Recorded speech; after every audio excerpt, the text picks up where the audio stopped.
ये कहानी है सुनैना नाम की एक लड़की की। सुनैना की अपनी माँ नहीं थी। सुनैना जब 6 साल की थी तो उसके सिर से उसकी माँ का साया उठ गया। अचानक एक बीमारी के चलते उसकी माँ चल बसी। सुनैना के पिता मोहन ने सुनैना की देखभाल की चिंता में दूसरी शादी कर ली ताकि सुनैना को माँ का प्यार मिल सके। पर आज सुनैना बड़ी हो गई है, फिर भी इतने सालों में उसकी सौतेली माँ उषा ने कभी भी उसे अपनी बेटी की तरह प्यार नहीं दिया। पता नहीं कैसे घर में ब्याह करा गई, पूरी जिंदगी नरक बन गई। एक तो पहले ही गरीबी, ऊपर से मुझे कभी भी माँ बनने का सुख नहीं मिला। मेरे ही नसीब खोटे हैं जो मैंने तुमसे शादी की। उषा, तुमने कितने सारे डॉक्टर, हकीम, बेटे को दिखाया। सबने यही कहा कि तुम्हारे अंदर कुछ कमियां हैं जिस कारण तुम माँ नहीं बन सकती, और तुम बेकार का दोष सुनैना पर क्यों डालती रहती हो। मैं तुम्हें इसलिए ब्याह कर नहीं लाया था कि तुम सुनैना को कोसती रहो। मैं तो चाहता था कि तुम इस घर में आओगी तो मेरी बेटी को प्यार मिलेगा। अब तो इतने साल हो चुके हैं उषा, अब तो कम से कम सुनैना को अपनी बेटी मान लो। नहीं, वो मेरी बेटी कभी नहीं बन सकती। मैं अच्छे से जानती हूँ मेरे बच्चे ना होने का कारण यही है।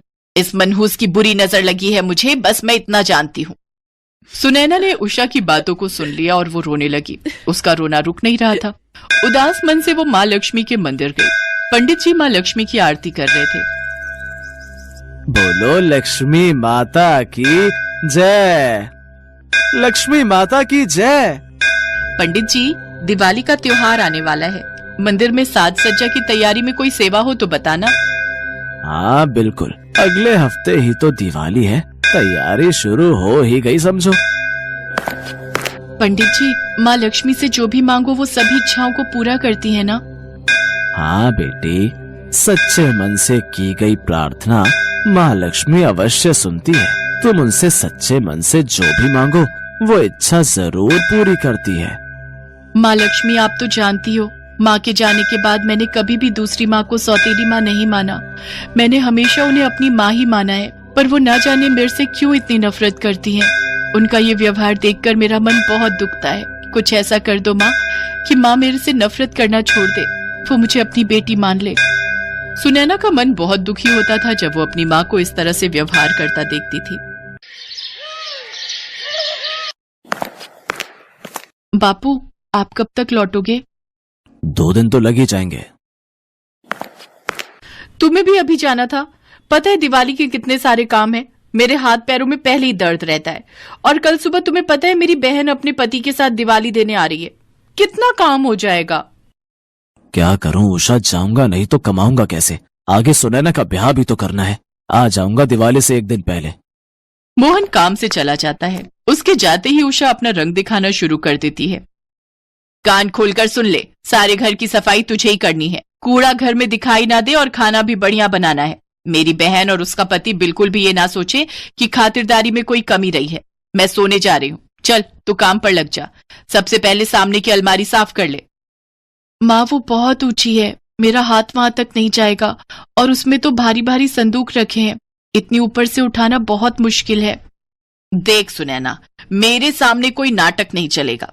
चुपचाप जितना कहा है उतना कर। जा ऊपर की अलमारी में से सारे संदूक उतार और उन्हें साफ करके वापस रख।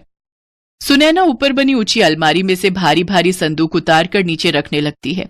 सुनैना सीढ़ी पर चढ़ी हुई थी। वो जैसे ही संदूक लेकर सीढ़ी से नीचे उतरने लगती है, अचानक उसका पैर लड़खड़ा जाता है और वो सीढ़ी के साथ जमीन पर जोर से गिरती है। सुनैना दर्द से चिल्ला पड़ती है। उसके सीधे हाथ में बहुत चोट आई थी और खून भी निकल रहा था, पर मजाल है कि उषा उसे संभालने भी आई हो। वो तो बल्कि उस पर और गुस्सा होने लगी। सत्यानाश हो, काम की न काज की, दुश्मन अनाज की। जरा सी अलमारी क्या साफ करने को बोल दी तेरे से, वो तक नहीं हुआ। ऊपर से ये मुसीबत और करके बैठ गई। अब ये मत सोच कि मैं तुझे डॉक्टर के पास ले जाऊंगी। चुपचाप इस पर कपड़ा बांध और बाकी के काम कर। माँ, मेरे हाथ में खून निकल रहा है, बहुत दर्द हो रहा है। मेरे हाथ से कुछ भी नहीं उठाया जा रहा। मैं सफाई कैसे करूंगी माँ? सफाई तो तुझे करनी पड़ेगी, वरना तू मेरे गुस्से को जानती है। चाहे पूरी रात लगे, सफाई का काम कल सुबह से पहले पूरा हो जाना चाहिए।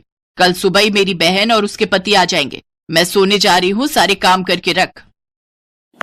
सुनैना भूखी प्यासी दर्द से कराहती हुई सफाई करने लगी। उसकी आंखों में आंसू थे, वो बहुत रो रही थी। तभी उसे पंडित जी की कही बात याद आ गई। पंडित जी ने कहा था कि माँ लक्ष्मी से जो भी मांगो वो इच्छा पूरी करती हैं। हे लक्ष्मी माँ, मेरी मदद करो। मैं ये सफाई कैसे करूँ, कुछ समझ नहीं आ रहा। सुबह तक अगर सफाई नहीं हुई तो माँ मुझ पर बहुत गुस्सा करेगी। बापू भी घर पर नहीं है। माँ लक्ष्मी, मैं आपको याद कर रही हूँ, मेरी प्रार्थना सुनो। रोते रोते सुनैना की आंख लग गई और वो माँ लक्ष्मी का नाम लेते लेते सो गई। तभी वहां माँ लक्ष्मी प्रकट होती हैं। माँ लक्ष्मी अपने चमत्कार से कुछ ही पलों में सारे घर की सफाई कर देती हैं। पूरा घर चमचमा रहा था। माता लक्ष्मी के आशीर्वाद से सुनैना की चोट भी ठीक हो जाती है। माँ लक्ष्मी सुनैना के सिर पर प्रेम से अपना हाथ रखती हैं। तभी उषा की आंख खुल जाती है और वो माँ लक्ष्मी को देख लेती है। उषा रोती हुई माँ लक्ष्मी के चरणों में गिर जाती है। सुनैना भी उठकर खड़ी हो जाती है। वो अपने सामने माँ लक्ष्मी को देखती है तो उसकी आंखों में आंसू आ जाते हैं। हे माँ लक्ष्मी, मुझे माफ कर दो। आपके दर्शन पाकर सचमुच मैं धन्य हो गई। माँ लक्ष्मी, आपने मेरी प्रार्थना सुन ली, आप आ गई। सुनैना पुत्री, जब भी कोई भक्त मुझे सच्चे मन से याद करता है, मैं उसकी प्रार्थना सुनकर अवश्य आती हूँ। और तुमने मुझे सच्चे हृदय से याद किया था, इसलिए मुझे तो आना ही था। पर उषा, मैं तुमसे रुष्ट हूँ क्योंकि तुम सुनैना को अपनी पुत्री नहीं मानती हो। इसके विपरीत सुनैना तुम्हारे मुंह से पुत्री शब्द सुनने के लिए सदैव मुझसे प्रार्थना करती रहती है। मैया, मैं अब आपको किसी भी शिकायत का मौका नहीं दूंगी। अब से सुनैना मेरी बेटी है। मैं इसे किसी भी चीज की कोई कमी नहीं होने दूंगी। मैया, सदैव अपनी कृपा हम पर रखना, हमसे नाराज मत होना। हे माँ लक्ष्मी, आपने मेरी प्रार्थना सुनी, मुझे माँ मिल गई। मुझे और कुछ नहीं चाहिए, बस आप सदैव मेरे साथ रहना। सुनैना पुत्री, मेरा आशीर्वाद सदैव तुम्हारे साथ है। मेरे होते हुए तुम्हें कभी भी धन धान्य, वैभव और समृद्धि की कोई कमी नहीं आएगी। सदा खुश रहो। अपना आशीर्वाद देकर माँ लक्ष्मी अंतर्ध्यान हो जाती हैं। दिवाली का दिन आ जाता है। माँ लक्ष्मी के घर में आगमन से मोहन के काम में भी तरक्की होती है। कुछ समय बाद मोहन और उषा मिलकर सुनैना का एक बहुत अच्छे घर में रिश्ता तय कर देते हैं। माँ लक्ष्मी के आशीर्वाद से सुनैना खुशी खुशी अपनी ससुराल विदा होती है।